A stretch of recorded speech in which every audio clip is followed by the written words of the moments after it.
Alabaré a Jehová con todo mi corazón, en la compañía de los rectos y en la congregación. Grandes son las obras de Jehová, buscadas de todos los que se deleitan en ellas. Gloria y hermosura es su obra, y su justicia permanece para siempre. Hizo memorables sus maravillas, clemente y misericordioso Es Jehová. Nuevamente les damos la bienvenida a otro encuentro de Sola Escritura. Hoy tendremos a nuestro hermano Carlos Arias dándonos palabras de Dios. Dios les bendiga.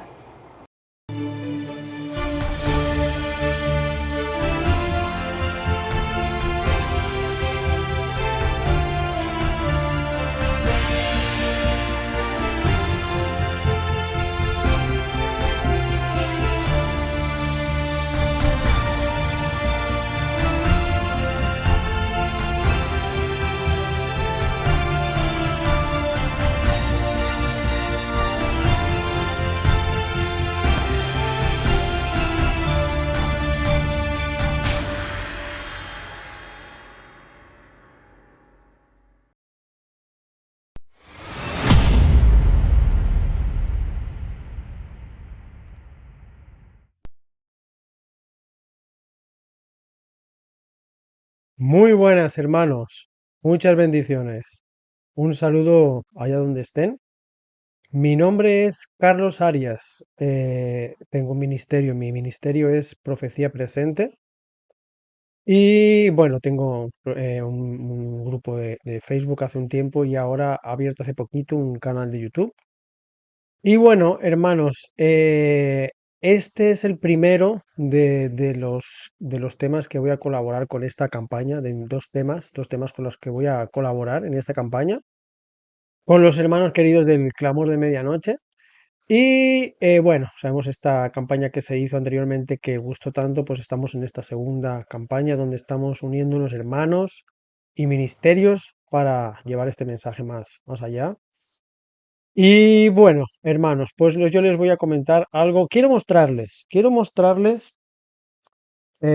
por aquí, esto de aquí, que si lo ven, igualmente yo los voy a mostrar ahora en pantalla, lo van a ver. Esto es el famoso estudio bíblico de la fe de Jesús a nivel mundial que se da en la iglesia adventista del séptimo día. Bueno. Yo, personalmente, pues cuando yo recibí este estudio bíblico, ¿no? Pues bueno, luego yo, pues este estudio, yo lo estaba impartiendo, ¿verdad? A otras personas.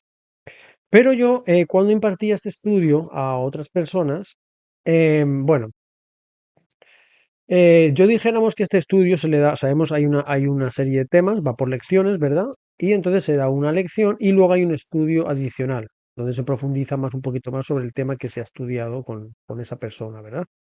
Yo siempre cuando lo hacía, yo le decía a esa persona, a veces porque quizá no hacer un poquito denso el estudio, aunque pero ya sabemos que las primeras lecciones son sencillitas y tal, pero bueno, yo le decía el estudio adicional a esa persona que se lo leyera tranquilamente en su casa. Así porque así esa persona pues seguía un poquito el interés y podía profundizar más y pues ver en la Biblia lo que habíamos estudiado y bueno, lo dejaba como un tema donde ya esa persona ya pues yo ya lo dejaba a su poquito a su aire, como se dice. Al hacer yo esto un poquito, pues no le prestaba mucha atención a lo que es el estudio bíblico, ¿no? Esto que les comento, pues hace tiempo ya de esto, ¿verdad? Pero con el tiempo me percaté de unas cositas, cuando ya sí que empezamos a leer algún estudio bíblico, los últimos estudios que he hecho con otras personas, y es algo un poquito, dijéramos, por decirlo un poquito, alarmante, yo lo diría un poquito, esa definición. Les voy a decir, mira, en la lección número 2 el estudio bíblico de la fe de Jesús, la lección trata sobre la Biblia, ¿verdad? La lección la lección número 2 se llama la Santa Biblia. Bueno, pues como les comento, en los estudios bíblicos, perdón, en el estudio adicional sobre este tema de la Biblia, pues yo les voy a dejar ahora en pantalla lo que yo voy a leer sobre este comentario bíblico que hace la fe de Jesús, el estudio bíblico de la fe de Jesús, en referencia a la Biblia. Les voy a mostrar en pantalla lo que yo voy a ir leyendo para que ustedes lo vean también en pantalla y les he marcado unas palabras, unas frases en rojo para que prestemos atención a estas palabras. Dice así, todo cristiano debe poseer y estudiar el libro santo de Dios. Jesús dijo, escudriñad las escrituras, haciendo referencia a Juan capítulo 5 versículo 39. Decía San Jerónimo, está marcada en rojo, presten atención. Decía San Jerónimo, traductor de la versión de la Biblia llamada Vulgata Latina. Debemos cultivar la inteligencia mediante la lectura de los libros santos. El cardenal Garibi Rivera, ex arzobispo de Guadalajara, expresó: si los fieles se proponen leer asiduamente las Sagradas Escrituras, tendrán un conocimiento más profundo de la divina revelación, sacado de la palabra escrita de Dios.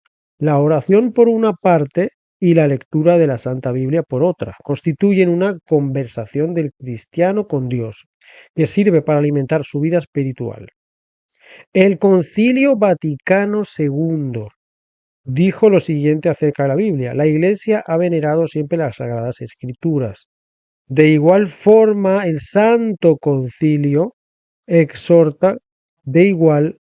exhorta con vehemencia a todos los cristianos, en particular a los religiosos, a que aprendan el sublime conocimiento de Jesucristo con la lectura frecuente de las divinas escrituras. Bueno, hermanos, estas palabras que les he marcado en rojo. Vamos a ver, ¿por qué en un estudio bíblico que da la Iglesia Adventista, cuando hace referencia en este estudio adicional sobre lo que son las Sagradas Escrituras en sí, ¿por qué se menciona a un santo, como es San Jerónimo? ¿Por qué se menciona a una Biblia católica, como es la Vulgata Latina? ¿Por qué menciona a un cardenal Garibi Rivera, ex arzobispo de Guadalajara? ¿Y por qué menciona el Concilio Vaticano II, que luego más adelante lo renombra como el Santo Concilio? Nosotros, hermanos, como iglesia adventista del séptimo día, que tenemos que proclamar el mensaje de los tres ángeles a todo el mundo, nosotros denunciamos a la Iglesia Católica como la gran ramera, y a Roma como la bestia, ¿verdad? O el cuerno pequeño, ¿vale? Al poder de la Iglesia de Roma.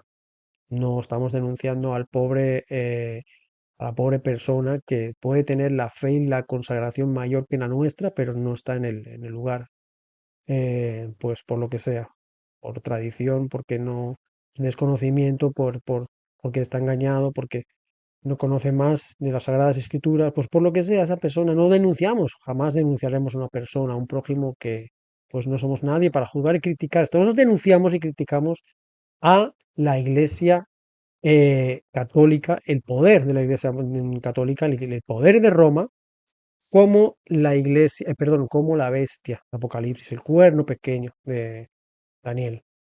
De hecho, todos los reformadores protestantes, desde los valdenses hasta creo que el Charles Spurgeon fue uno de los últimos, denunciaba a la Iglesia de Roma como la bestia, ¿verdad? Nosotros estudiamos también en la profecía con el método historicista y encaja a la perfección cuando uno estudia bien el libro de Daniel, pues que ese poder tiene que ser, no cabe duda, y así es Roma, que luego pues lo como conocido con la Iglesia Católica o hoy en día más conocido como el Vaticano, ¿verdad? ¿Por qué tenemos esto, hermanos, en una lección de la Iglesia Adventista? No solo esto, vamos a mencionarles otra cosita. Vamos a ver la lección 3. Esta es la número 2, ¿verdad? Pues más adelante, la siguiente. Vamos a ver. La lección número 3, titulada Lo que la Biblia enseña acerca de la oración y la fe. También el comentario bíblico, les muestro también en pantalla que vean, hace una explicación un poquito de lo que son las clases de oración, pero vamos a ver cómo hay algo aquí un poquito extraño. Dice clases de oración. El rezo consiste en la recitación de una oración ya escrita. El más famoso es el Padre Nuestro, dado por Jesús. Ven aquí que les marco en rojo estas palabras. Y ahora verán que les marco unas en amarillo. Dice, la oración es hablar con Dios, con nuestras propias palabras, para contarle las necesidades que nos afligen. Existen varios tipos de oración. La oración pública, que trata asuntos colectivos, la oración familiar, se mencionan problemas del hogar, y la oración por los alimentos, que tiene por fin agradecer a Dios por ellos y pedir su bendición. Bueno, aquí vemos cómo en un inicio se dice que la oración es el rezo y el Padre Nuestro, y la recitación de una oración ya escrita. Nosotros sabemos lo que es una oración. Una oración no es esto. Una oración es lo que dice a continuación, es hablar con Dios. Pero ¿por qué tiene que hacer desde un principio esta explicación en un estudio adventista? Como para explicar lo que es una oración, tiene que decirlo primero a esta explicación. El rezo consiste en la recitación de una oración ya escrita. El más famoso es el Padre Nuestro. ¿Por qué? Luego parece como que lo quiere solucionar un poco y dice, la oración es hablar con Dios, con nuestras propias palabras. Esto es la oración. Ustedes dirán, bueno, pero es que el título dice las clases de oración y menciona al Padre Nuestro y hablar con Dios como si fuese la oración que hacemos nosotros. No, veamos un poquito. Por eso le he marcado yo un amarillo, para que vean. Dice, la oración es hablar con Dios, con nuestras propias palabras.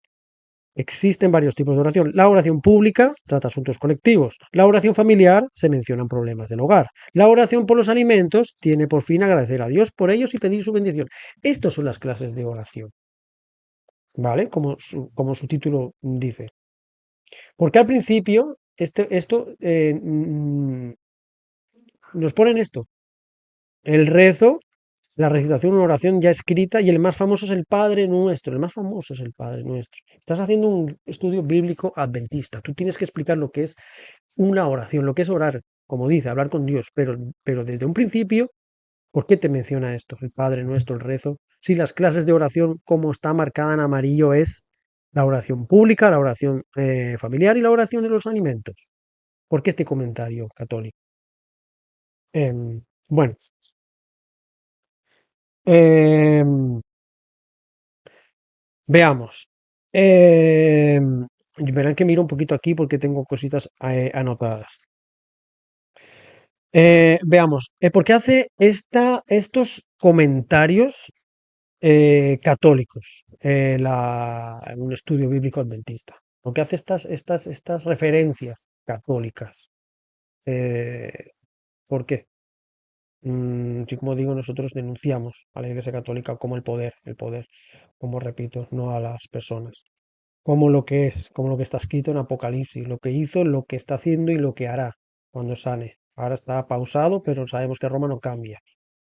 ¿Por qué se hace todo esto? No es casual, hermanos, que hayan estos comentarios católicos en la Iglesia Adventista, perdón, en los estudios bíblicos de la Iglesia Adventista a nivel mundial, no es casual. Vamos a ver por qué todo esto. Ya verán, como todo esto no es casual. 1976.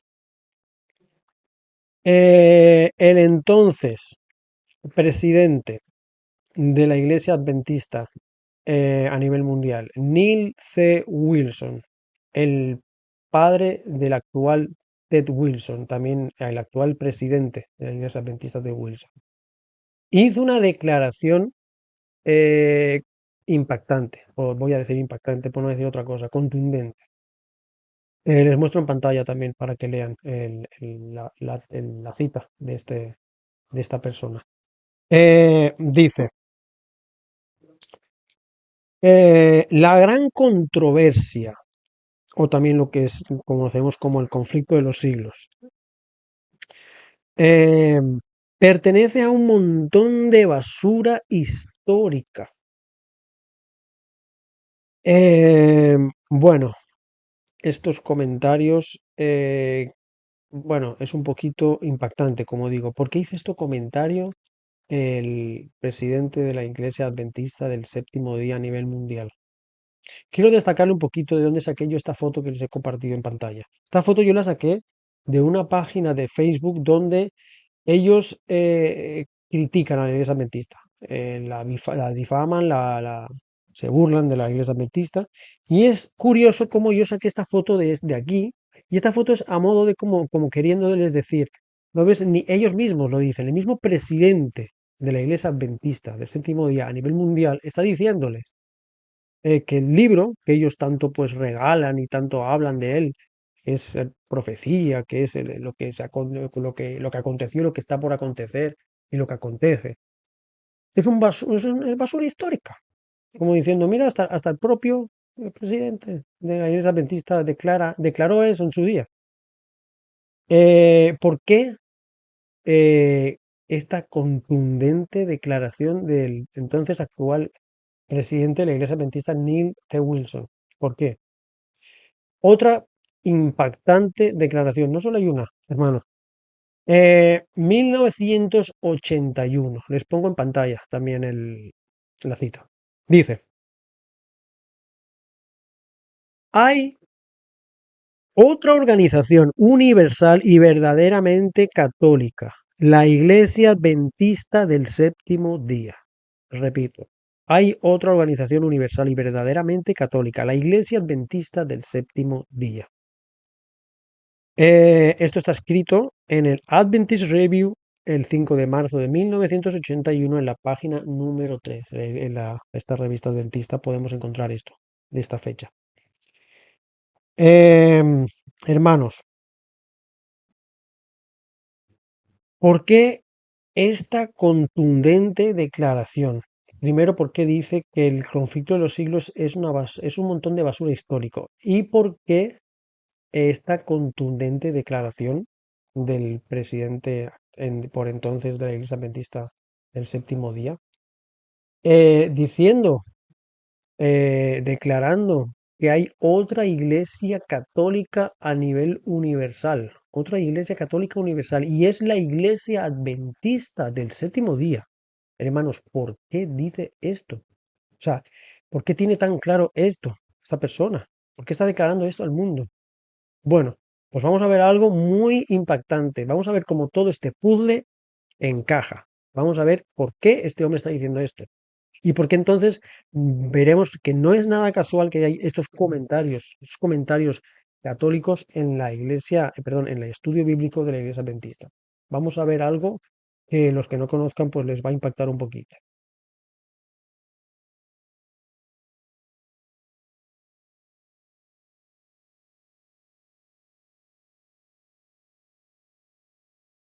Bien, esta persona que ven en pantalla se llama Alberto Rivera. Fue un jesuita nacido en España, español. Concretamente nació en las Islas Canarias. Y fue un jesuita que después salió de la orden jesuita y denunció todo lo que él vio y supo. Y bueno, en su vida él aceptó a Jesús y pues él se dedicó a llevar el mensaje a otras personas hasta que tristemente lo mataron. Los mismos jesuitas lo envenenaron. Él tuvo varios intentos de asesinato hasta que al final lo lograron y lo envenenaron. Eh, Alberto Rivera eh, se dedicó en varios años de su vida a escribir conjuntamente con un dibujante de lo que se llaman cómics, historietas animadas, todo lo que él sabía, que lo que llevan en secreto los jesuitas, ¿verdad? Él, como ven aquí, estas historietas, estos son unas portadas algunas de las portadas de las revistas que él escribió. En estas revistas él denunció, como digo, todas no, muchas de los secretos y de las barbaridades que comete, pues, los jesuitas, ¿verdad? La orden de los jesuitas. Alberto Rivera se convirtió a la denominación evangélica. Aquí lo vemos en una imagen, pues en una de sus predicaciones, y él denunciaba a Roma como la bestia, como la gran ramera. Él desde dentro que conoció todos los secretos del jesuitismo, pues denunció todo, estas barbaridades que cometían los jesuitas, como comento. Aquí, por ejemplo, vamos a verle aquí está mostrando una de sus revistas, haciendo un poquito anunciando lo que él hacía en esos escritos, ¿verdad? Estas revistas que yo les estoy hablando. Este es el primer número de la serie de revistas, es el número 1, titulado, como ven, Alberto. En esta revista número 1, Alberto relata cómo los jesuitas se infiltran en las iglesias protestantes, en todas las denominaciones de las iglesias protestantes. Él, en concreto, como vemos en la página 18, vemos aquí una viñeta donde a él se le asocia un bloque, ¿verdad? Vemos en secciones, ¿verdad? En A, B, C, y él se le seleccionó para infiltrarse en el bloque C. Él fue infiltrado en la especialidad de las denominaciones de los hermanos de Plymouth, en la denominación de los pentecostales, en los bautistas y en los evangélicos unidos. Él estuvo infiltrado en esas iglesias. No les he compartido otra imagen que hay, pero lo pueden ver si ustedes llegan a sus manos estos cómics. Él en concreto dice que solo en España él desarticuló y cerró 19 iglesias.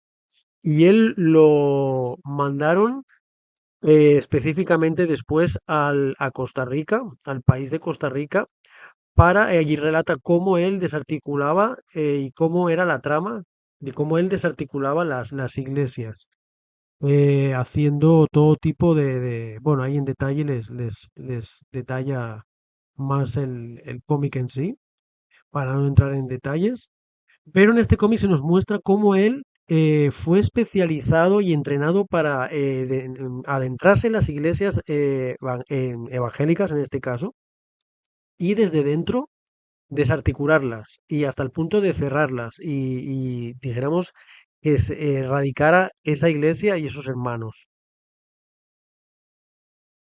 Algunas personas han querido desacreditar la fiabilidad, la veracidad del personaje de Alberto Rivera. Esta imagen que les muestro es un libro en el que su autor, el que escribió este libro, muestra cómo, con pruebas, esta persona existió y tanto fue jesuita como después fue un ex jesuita que denunció todo esto. Este libro es para mostrar las pruebas de que esta persona existió, como digo, Curiosamente, no solo católicos, muchos evangélicos son los que dicen que esta persona no existió. Bueno, este es un libro, como digo, donde aquí se muestra la veracidad con muestras, con pruebas, perdón, de que existió. Y esta imagen que les muestro también es para que vean la veracidad de esto.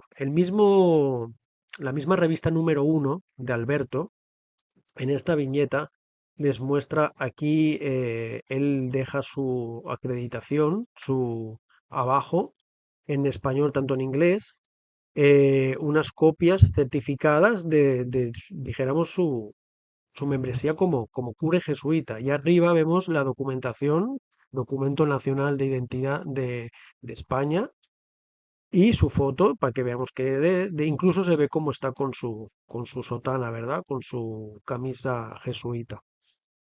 No sé si lo aprecian bien en las imágenes, pero yo les voy a leer lo que dice esta viñeta, tanto arriba como en el bloque que vemos a la derecha en amarillo. Dice, después de destruir el seminario teológico y regresar al Vaticano, me ordenaron como cura jesuita, me nombraron como cura jesuita. Era tan hábil en el trabajo de espionaje que me pusieron bajo voto e inducción extremos. Aquí está mi tarjeta de identificación y de certificación oficial de la arquidiócesis, entre paréntesis mis superiores, para trabajar en el extranjero. Nota. Después de dejar la institución me hicieron obispo de la antigua Iglesia Católica y recibí mi bula de consagración bajo la sucesión apostólica de los papas romanos. En el bloque derecha, en color amarillo, dice: esta tarjeta de identificación fue expedida por el gobierno español del dictador Francisco Franco. Sus fuerzas de seguridad eran tan estrictas como la Gestapo lo fue en Alemania. Para obtener este documento, Alberto tuvo que presentar certificado de nacimiento, documentos de identificación y pruebas positivas de su arquidiócesis, de que era cura. Varios organismos de seguridad españoles participaron. El cura Alberto Rivera tuvo que ser aprobado por todas esas organizaciones antes de recibir este documento. No había manera de falsificarlo. No hay duda de que fue cura. Lo que se ve aquí son pruebas positivas. Este documento fue expedido por un gobierno que había jurado sumisión absoluta al Papa en virtud del concordato firmado por el gobierno de España y el Vaticano. Aquí vemos más en detalle lo que es su documento nacional de identidad. Bien, ahora viene lo más interesante de todo este asunto. Esta imagen que ven es la portada del número 3 de estas revistas, titulada Los Padrinos. Aquí Alberto Rivera hace una serie de denuncias y da una serie de información importantísima. Vemos en la página 26, está, bueno, explicando, para entrarles un poquito en contexto, está explicando lo que es una simbología del famoso obelisco. Un obelisco es estos, como ven, a la izquierda arriba. Los que no sepan, es un tipo de arquitectura, ¿no? De monumento pagano. Y aquí explica, pues, un poquito que el obelisco es un símbolo, ¿no? Es un símbolo oculto también para los jesuitas, ¿no? Que simboliza, pues, poder y, bueno, haciendo un poquito una explicación de lo que es un símbolo de un obelisco, ¿verdad? Y en la última viñeta que vemos abajo, hace una declaración muy curiosa y perturbante. El Alberto Rivera, el ex jesuita, Alberto Rivera, aquí nos dice, se lo voy a leer un poquito, si lo ven en pantalla lo pueden quizá ver un poquito, creo que se lee bien, pero si no se lo leo y luego les explico un poquito. Voy a leerles lo que es en la página 26 de este número 3 de esta revista, en esta viñeta en concreto, dando después de una explicación de lo que es un obelisco para a nivel mundial y lo que simboliza también para los jesuitas, ¿verdad? Un obelisco, un símbolo de poder. Dice en el versículo, perdón, en la viñeta de abajo de la página 26, que lo verán a la derecha, un color verdecito. Dice: El doctor Rivera explica que estando bajo el juramento de los jesuitas, se le dijo que un signo secreto sería dado a los jesuitas cuando el movimiento ecuménico hubiera acabado con el protestantismo, en preparación para la firma de un concordato entre el Vaticano y los Estados Unidos. La señal sería que un presidente de los Estados Unidos se juramentaría de cara a un obelisco por primera vez en la historia de los Estados Unidos. La ceremonia de juramentación fue trasladada al costado oeste del Capitolio y el presidente Reagan juró de cara al monumento de Washington.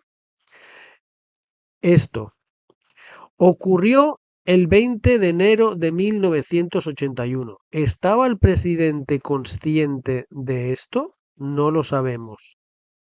Vale, en resumen, les explico un poquito, hermanos. Alberto Rivera dijo que se daría una señal al mundo, pero que solo sería entendida en secretismo para los jesuitas, de que ya los jesuitas ya tenían controlado a todas las denominaciones, ya tendrían bajo el paraguas de Roma controlado todas las iglesias protestantes.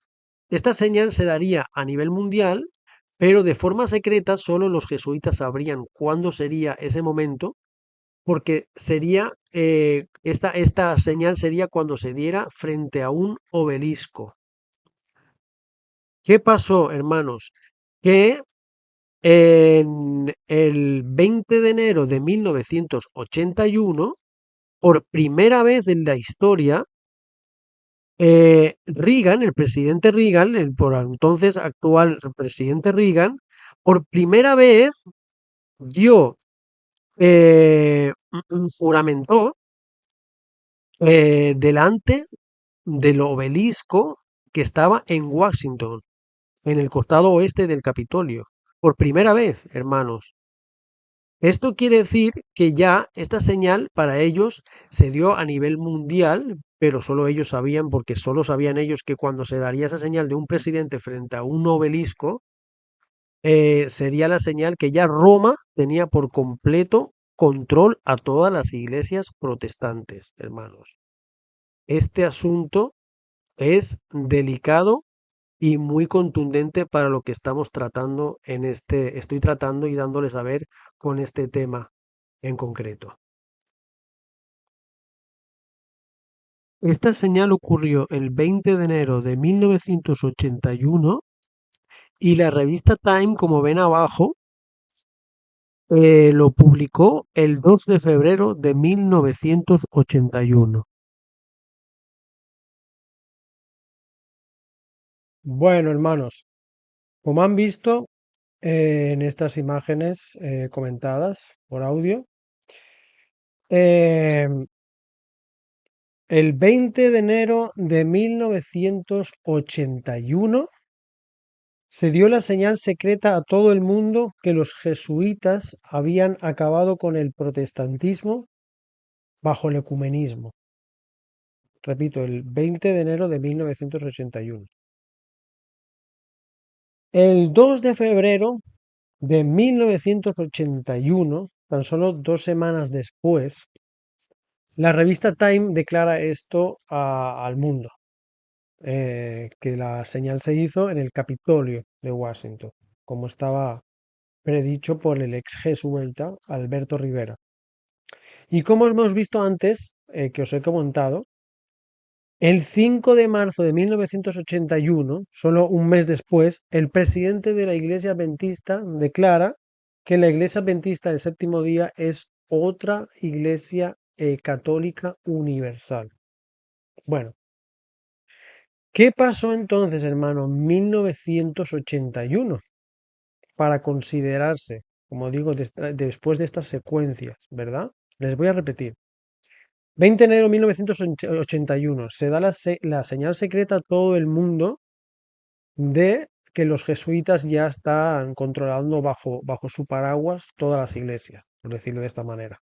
El 2 de febrero de 1981 se declara que esto se confirmó, tal como lo dijeron que iban a hacer los jesuitas, se confirmó por la revista Time. Está ahí bueno, es algo histórico que sucedió, histórico, esto es oficial.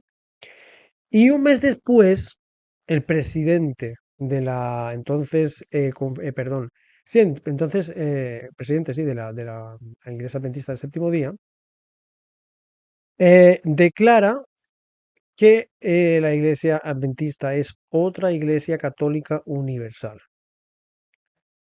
¿Qué pasó, hermanos? ¿Qué pasó en 1981 para que se declare, después de estos tres sucesos, como comento, que ya la Iglesia Adventista es otra hija más? Se puede considerar como otra hija más de Babilonia, porque está bajo el paraguas del ecumenismo. Porque si todas las iglesias están bajo el poder de Roma, de los jesuitas, la Iglesia Adventista también lo está.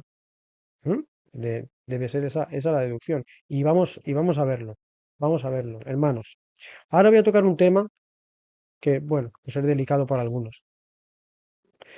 En 1981, también Neil Wilson, entonces, el presidente de la Conferencia General, entonces, anuncia que la Iglesia Adventista adopta oficialmente la doctrina de la Trinidad, lo que es ahora el punto número 2, ¿verdad? De nuestras creencias fundamentales.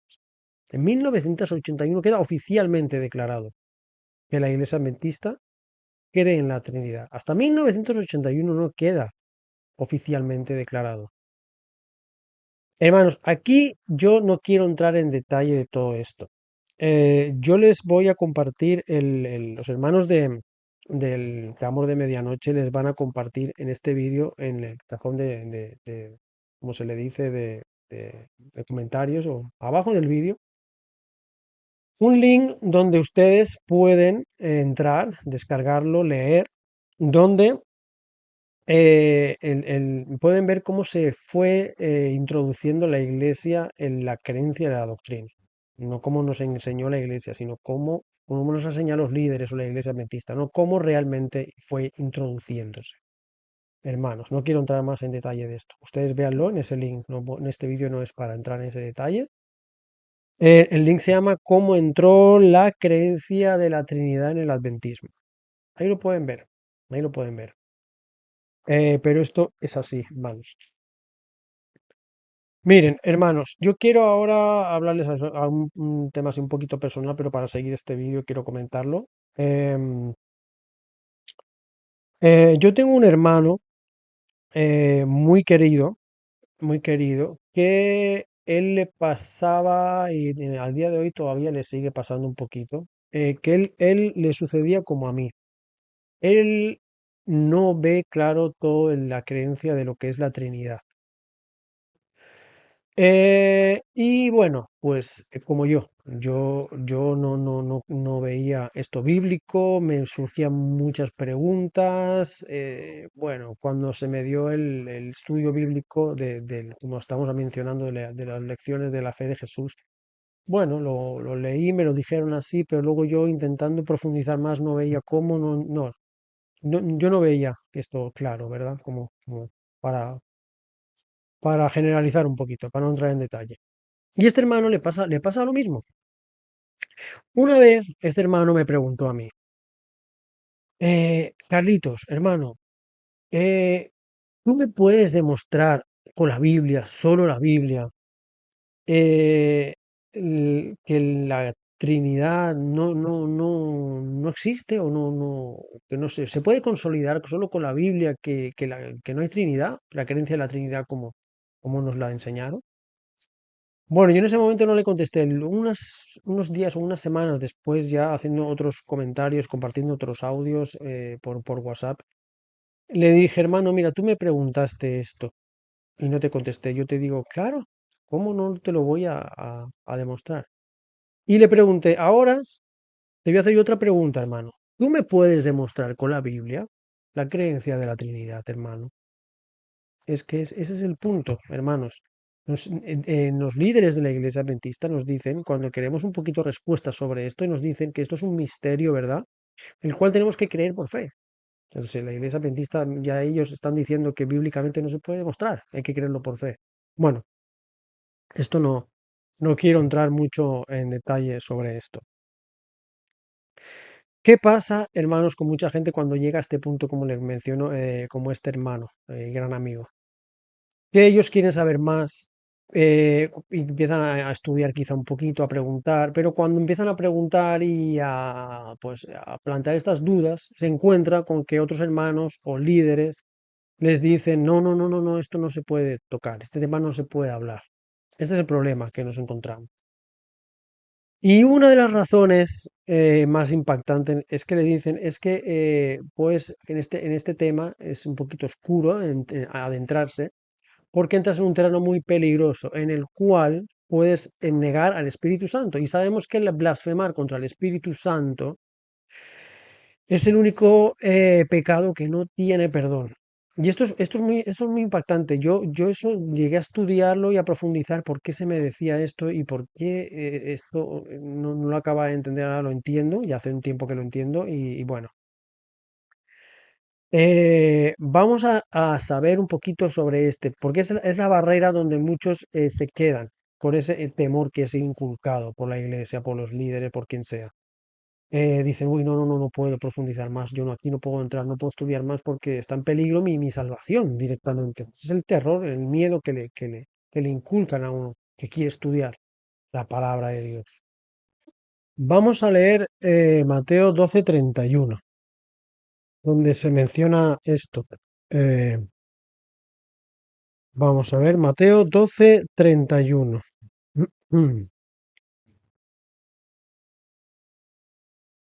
Dice así. Bueno, vamos a leer desde el 30. Dice en el contexto de lo que estoy hablando, ¿verdad? La blasfemia contra el Espíritu Santo. Dice, el que no es conmigo, contra mí es, y el que conmigo no recoge, desparrama. Por tanto os digo, todo pecado y blasfemia será perdonado a los hombres, mas la blasfemia contra el Espíritu no les será perdonada.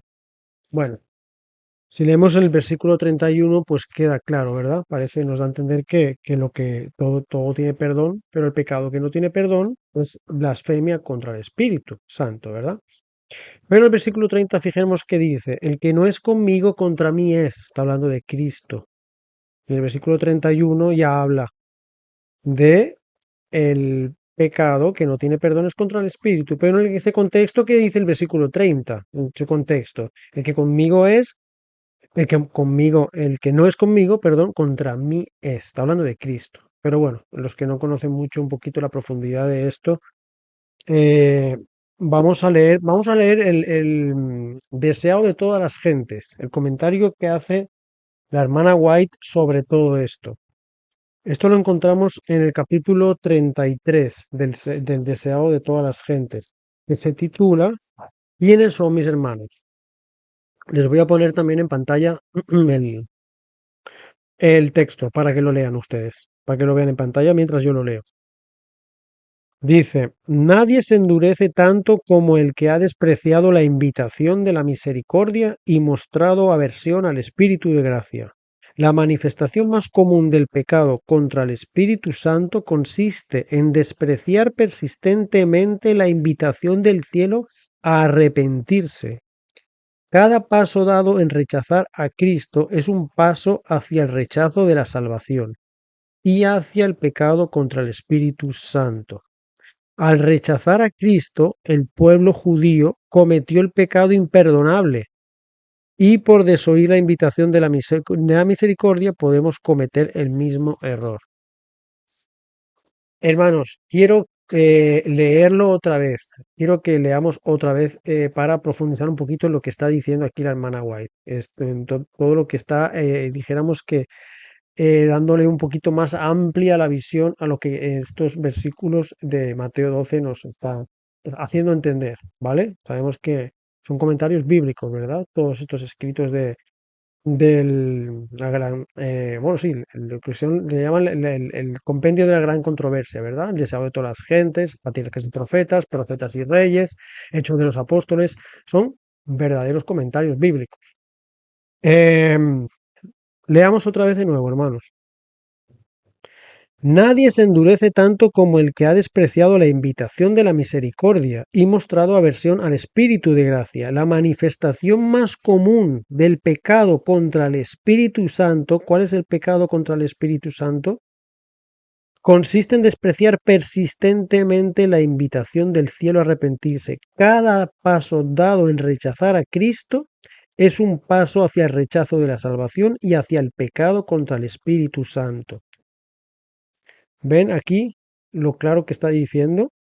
La manifestación más común del pecado contra el Espíritu Santo consiste en despreciar persistentemente la invitación del cielo a arrepentirse. Cada paso dado a rechazar a Cristo es un paso hacia el rechazo de la salvación y hacia el pecado contra el Espíritu Santo. Al rechazar a Cristo, el pueblo judío cometió el pecado imperdonable. ¿Cuál es el pecado imperdonable? Blasfemia contra el Espíritu Santo. ¿Pero qué está diciendo? Al rechazar a Cristo, el pueblo judío cometió el pecado imperdonable. Y por desoír la invitación de la misericordia podemos cometer el mismo error. Bueno, hermanos, ¿qué les puedo comentar aquí? La iglesia cuando te dice que el pecado imperdonable al espíritu, el pecado imperdonable al hombre es la blasfemia contra el Espíritu Santo. Por lo tanto, los que no creemos en la Trinidad dicen que negamos al Espíritu Santo. Bueno, sabemos que no negamos al Espíritu Santo, jamás se puede negar al Espíritu Santo, pero no, el Espíritu Santo es lo que la iglesia adventista nos ha mostrado. Ya sabemos que los orígenes, todos los pioneros fueron antitrinitarios, perdón, no trinitarios. Me gusta más esa palabra, no trinitarios. Tampoco voy a entrar en detalle en todo esto, hermanos. Yo este vídeo no es para esto, como les digo. Pero, hermanos, vemos que la blasfemia contra el Espíritu Santo es el rechazo a Cristo. Porque, como está mencionando en contexto, el pueblo judío rechazó a Cristo. Y ese es el pecado imperdonable. El pueblo judío perdió su salvación. Porque al rechazar a Cristo, ya el Espíritu Santo no puede hacer nada por ellos. Ellos cometieron el pecado imperdonable. Rechazar al Espíritu Santo es rechazar a Cristo. Si tú rechazas a Cristo, es la blasfemia contra el Espíritu. No, el Espíritu Santo ya no puede obrar en ti. ¿Entiendes? ¿Entienden, hermanos? Rechazar, el pueblo judío rechazó a Cristo. Y ese es el pecado imperdonable. Si tú rechazas a Cristo, ya el Espíritu Santo no puede salvar tu alma. Eso no lo enseña la Iglesia Adventista del séptimo día. Eso dice la Iglesia Adventista a modo de atemorizar a una persona que no cree en la Trinidad, pues usan este versículo a modo de atemorizarlo. Dijéramos que no directamente o no intencionadamente, se les ha enseñado a ellos. Muchos lo hacen porque se les ha enseñado y eso es lo que ellos dicen. No blasfemen contra el Espíritu Santo, no nieguen al Espíritu Santo porque no negamos al Espíritu Santo. Pero no creer en la Trinidad no es el pecado imperdonable, hermanos. Lean el capítulo entero 33 del Deseado de todas las gentes y lean después el capítulo 12 de Mateo y con oración y entendimiento y querer entender, hermanos. No tergiversamos las palabras de la palabra de Dios. Este es el problema que está habiendo y la barrera que se está, dijéramos, la barrera que está deteniendo a más gente que quiere saber la verdad. Y esto, hermanos, es muy triste, de verdad. Es triste. Hermanos, voy a seguir por aquí un poquito. Bueno, ahora quiero hablarles un poquito sobre unas citas bíblicas, hermanos. Gálatas 2:20. Vamos a ver, disculpen. Gálatas 2:20. Versículo que todos conocemos mucho. Con Cristo estoy juntamente crucificado, y ya no vivo yo, mas vive Cristo en mí. Lo que ahora vivo en la carne, lo vivo en la fe del Hijo de Dios, el cual me amó y se entregó a sí mismo por mí. Repito el primer párrafo. Con Cristo estoy juntamente crucificado. Ya no vivo yo, mas vive Cristo en mí. ¿Quién vive en mí? Cristo. Muy bien, veamos. Primera de Corintios 6:15. Un poquito más para atrás. Primero de Corintios 6:15. Dice, ¿no sabéis que vuestros cuerpos son miembros de Cristo? ¿Quitaré pues los miembros de Cristo y los haré miembros de una ramera? De ningún modo. Nuestros cuerpos son miembros de quién? Nuestros cuerpos, son miembros de Cristo. Quiero leerlo un poquito más adelante. Esto que les he leído es Primera de Corintios 6:15. Ahora, Primera de Corintios 6:19 dice, ¿o ignoráis que vuestro cuerpo es templo del Espíritu Santo, el cual está en vosotros, el cual tenéis de Dios y que sois vuestros? Bueno, hermanos, detengámonos aquí. Estamos leyendo Primera de Corintios capítulo 6. El versículo 15 nos dice, ¿no sabéis que vuestros cuerpos son miembros de Cristo? ¿Vale? ¿De quiénes son nuestros cuerpos? ¿Miembros de quién? De Cristo. Y el 19 nos dice, y nuestro cuerpo es templo del Espíritu Santo. Bueno, se está contradiciendo aquí, Pablo, se está contradiciendo aquí la palabra de Dios. En el versículo 15 nos dice que nuestros cuerpos pertenecen a Cristo y en el versículo 19 que nuestro cuerpo es templo del Espíritu Santo. ¿Se contradice? No se puede contradecir la palabra de Dios, ¿verdad? No se contradice, hermanos. ¿Por qué? Nuestro cuerpo es de Cristo, ¿verdad? Pero cuando dejamos que Él viva en nosotros, hermanos. Por eso estos textos no se contradicen. ¿Quién es el Espíritu? El Espíritu de la palabra, en la palabra de Dios dice que el Espíritu es de Dios, el Espíritu es de Cristo. Y en el versículo 15 de Primera de Corintios capítulo 6, versículo 15 nos dice que nuestro cuerpo es de Cristo. Y en el versículo 19 que nuestro cuerpo es templo del Espíritu Santo. ¿De quién es? ¿Del Espíritu Santo o de Cristo? De los dos dirán, no hermanos, el Espíritu Santo es Cristo. ¿Verdad? Es Cristo, hermanos. Cuando abandonamos el pecado, Cristo mora en nosotros, hermanos. Así como el deseo de todas las gentes nos dice que blasfemar contra el Espíritu Santo es blasfemar contra Cristo, nos está diciendo que es blasfemar contra Cristo, es blasfemar contra el Espíritu de Cristo. Cuando nosotros abandonamos el pecado, hermanos, Cristo puede morar en nosotros. Cristo puede morar en nosotros. Por eso nos convertimos en el templo del Espíritu Santo, el Espíritu de Cristo.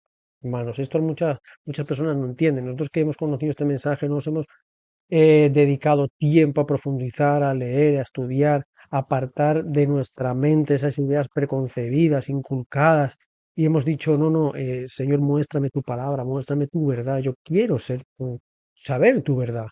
Esto, hermanos, cuando apartamos todo esto y queremos aprender y escudriñar, hermanos, pues se nos muestra. Y tú empiezas a ver la Biblia de una manera como no la veías antes. Se abre más a ti de par en par, ¿verdad? Yo quiero también hacerles ver, entender un poquito, los que no conocen un poco. Quiero que leamos ahora capítulo 14 de Juan. Capítulo 14 de Juan, versículo 18. Vamos a leer primero. Dice el versículo 18. Perdón, versículo 16 leeremos primero.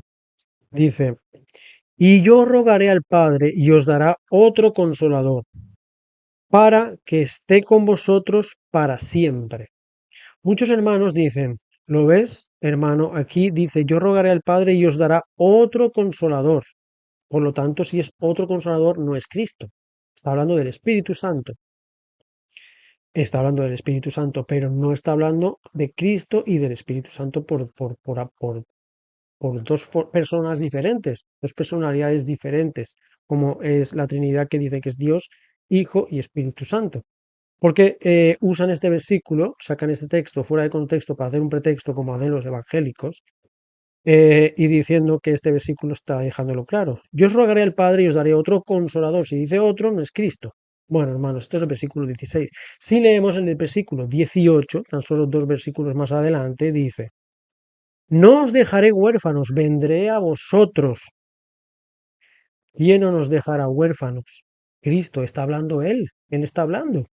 ¿Quién es el consolador? ¿Quién es el que no nos abandonará? Él es Cristo. ¿Quién nos consuela? Es Cristo, hermanos. Entre estos dos versículos 16, versículo 18, está el versículo 17. ¿Qué nos dice? El Espíritu de verdad, perdón, sí, el Espíritu de verdad al cual el mundo no puede recibir porque no lo ve ni lo conoce, pero vosotros le conocéis porque mora con vosotros y estará en vosotros. ¿Quién es el Espíritu de verdad? ¿Quién es la verdad? Versículo 6 del mismo capítulo 14. Yo soy el camino, la verdad y la vida. ¿Quién es el Espíritu de verdad? Es Cristo. ¿Quién es el Espíritu? Es Cristo. ¿Quién es la verdad? Es Cristo, hermanos. Este es el punto clave donde muchos hermanos no quieren entender. El rechazo a Cristo fue lo que el pueblo judío, dijéramos que se le denegó ya como pueblo escogido. Sabemos que después de eso ya se cerró la profecía de las 2300 tardes y mañanas con el apedreamiento de Esteban y de ahí se levantó Pablo para ser el apóstol de los gentiles. Ya se les pasaba el pueblo escogido, dejaba de ser el pueblo judío y ahora podía ser cualquiera que aceptase a Cristo. Ese fue el rechazo del pueblo judío, no aceptar a Cristo. Y como vemos en todo este contexto, Cristo es el Espíritu de Cristo. Este es el tema, hermanos, que yo un poquito les he querido reflexionar un poquito, hacer ver. Bueno, ¿qué pasa con este asunto, hermanos, en los que hemos conocido este mensaje de la verdad del Padre y el Hijo? Pasa que, hermanos, hay una comprensión y tras esa comprensión hay una transformación en la cual nosotros ya eh, no queremos ya discutir, refutar, querer llevar la razón. Simplemente cuando comprendemos que es realmente el Espíritu y lo que está haciendo por nosotros, y no ese Espíritu que nos venden como que forma parte de un triuno, de una Trinidad, coeternos, coiguales, palabras que no se encuentran en la Biblia, no se encuentran. Pues bueno, si decimos sola Biblia, sola Escritura, pues esa palabra no es sola Biblia, no sola Escritura, esa palabra no existe perdón, en la Biblia, ni Trinidad, ni triuno, ni coeterno, ni coigual, en referencia a un Dios triuno, ¿verdad? O una Trinidad. Este es el asunto, hermanos, donde muchos, pues, no quieren entender, hermanos, pero cuando tú, como digo, comprendes esto, hermanos, hay una transformación en la cual tú ya quieres asemejarte a Cristo, hermanos. Y esto es nuestro cometido, lo que queremos hacer ver a muchos hermanos. No dejas de comportarte, como digo, en un doctor de la ley, un escriba, un saduceo, que quieres saberlo todo o no tuerce su brazo, no deja su brazo a torcer, quiere que todo, no, ellos solo, la teología, hermanos, la teología ha llevado a mucha gente a esconder su corazón, a esconder su corazón y no comprender a Cristo. No estoy criticando, hermanos, no estoy llevando esto a un juicio, sino que, hermanos, es comprender a Cristo, comprender el Espíritu, no es una cuestión de a ver quién tiene razón, hermanos. La Biblia, cuando tú quieres entender por tu cuenta, aprender, dejar esas, como he dicho antes, ideas preconcebidas, inculcadas, atrás. Es fácil de entender. La teología nos ha complicado mucho las cosas, hermanos, y nos convertimos en eso, en teólogos, en doctores de la ley. Este es el problema, hermanos, que ha habido. Y yo lo veo, hermanos, es triste, pero bueno. Em, Hermanos, yo solo les quiero dejar con esta reflexión. Hasta aquí este es mi aporte a esta campaña. Como yo digo, os he mostrado en el inicio del vídeo esta imagen de la portada de la fe de Jesús, haciendo referencia a Apocalipsis 3:20. Hermanos, de hecho, vamos a leer Apocalipsis 3:20. Dice, un momentito, perdón. Dice, em, he aquí, yo estoy a la puerta y llamo. Si alguno oye mi voz y abre la puerta, entraré a él y cenaré con él y él conmigo. Hermanos, dejemos que él eh, llame a la puerta. Hermanos, ¿cómo les puedo explicar? Nosotros hemos explicado un poquito y hacemos de él entender este versículo como que él está llamando a la puerta del corazón de una persona y que quiere entrar en nosotros y que abramos el corazón a Cristo. Pero hermanos, tenemos que ver también que Él está picando a una puerta y nosotros estamos dentro, ¿vale? Porque lo entiendan un poquito. Él está picando, Él está fuera de la iglesia remanente. Él quiere una iglesia, él quiere entrar en la iglesia remanente. Hay un remanente, hay un remanente. La hermana White dice que cuando se aceptó el mensaje de 1844, de cuál nosotros, un movimiento del cual nosotros surgimos, de 50.000 quedaron 50. Y ya sabemos que siempre es un remanente durante toda la historia de la Biblia, hermanos. Y Cristo está fuera picando, está haciendo lo posible para que ese remanente, Él pueda entrar, hacer morada en ese remanente, hermanos. Él quiere morir, perdón, Él quiere vivir en nosotros. Nosotros nos tenemos que morir al yo, al pecado. Él quiere vivir en nosotros, como dice Gálatas 2:20. Cristo vive en mí. Y en el mismo capítulo, hermanos, de Apocalipsis 3, tenemos el remedio, hermanos. Tenemos el remedio al estado laodicense, ¿verdad? El testigo fiel nos da, hermanos, este remedio, ¿verdad? Y esta es la reflexión, hermanos, que yo quería traerles. Él está a la puerta y llama, hermanos, y el tiempo es corto. Él quiere eh, corazones humildes. Él levantó, perdón, él levantó apóstoles, personas de corazón humilde. Em, Gente humilde. Sabemos que Pablo era una persona muy entendida, muy docta, pero él no busca teólogos, hermanos. Busca personas que con un corazón humilde quieran conocerle, quieran que Cristo more en ellos. Así que, hermanos, hagamos caso a este comunicado que se nos hace, a este llamado, porque Él llama a la puerta, hermanos, y yo, como él menciona, yo llamo a la puerta. He aquí, yo estoy aquí y llamo a la puerta, hermanos. Abramos nuestro corazón a Cristo, comprendamos quién es Cristo, quién es su Espíritu, porque como dice Juan 17, mira, no tenía pensado, hermanos, acabar con este versículo, pero sí quiero cerrar este tema, hermanos.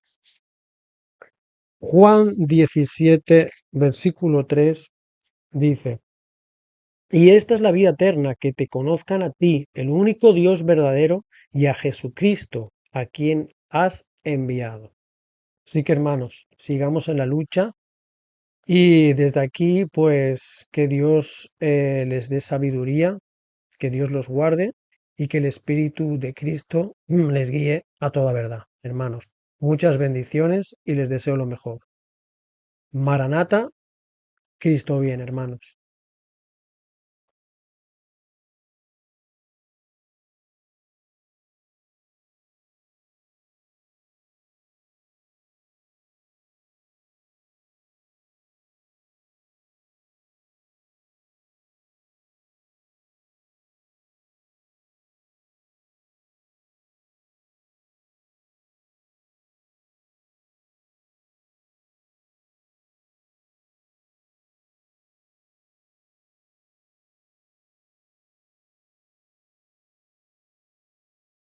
Continuaremos con más pan de vida enviado del cielo en nuestra próxima reunión. Les esperamos. Maranata.